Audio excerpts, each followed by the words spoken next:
Hindi naging hadlang ang panluloob sa classroom na ito ni Melody Chavez sa Plansa Elementary School, San Fernando, Camarines Sur para matuloy ang unang pasok ng kanyang mga estudyante noong Lunes.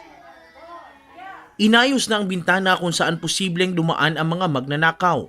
May tungtungan sa si mga raot ng pakawan sa libod. Duman po siya. Alang ko po dyan. Pangalawang beses na ang panluloob sa silid ni Teacher Melody, pero ang mga gamit na binalak kunin, naroon pa rin. Maoran ngaya kang banggi sa inaituwas ang balag garong nga katubabalikan.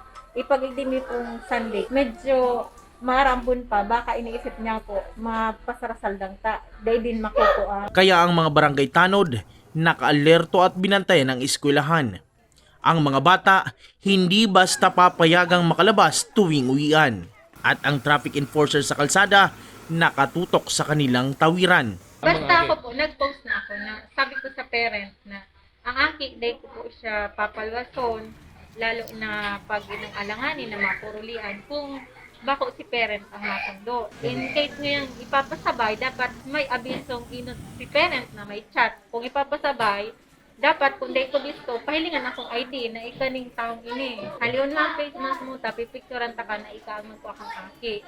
Naaram kong safe makakaulit. Tutok sila dyan, maghapon yan sila dyan. So safety yung mga estudyante na makakatawid sila ng maayos. All in all, peaceful man si Samuyang first day of classes. Araw-araw na ring inaasahan ng Public Safety Office ang mabigat na daloy ng trapiko sa Naga City. Normal na, aral daw.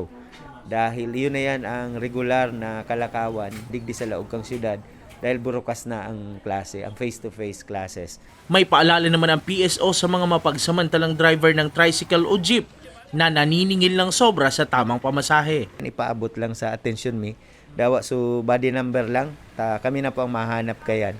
So once na nakaabot sa attention me, we flag down the Trimobile for the issuance of citation tickets, which they will have to pay for the penalty. Naging maulan man ang pagsisimula ng balik eskwela at nangangapa pa sa muling pagbubukas ng mga paaralan, magandang indikasyon ito na ang bansa ay unti-unti nang nakakabangon sa kinakaharap na pandemya.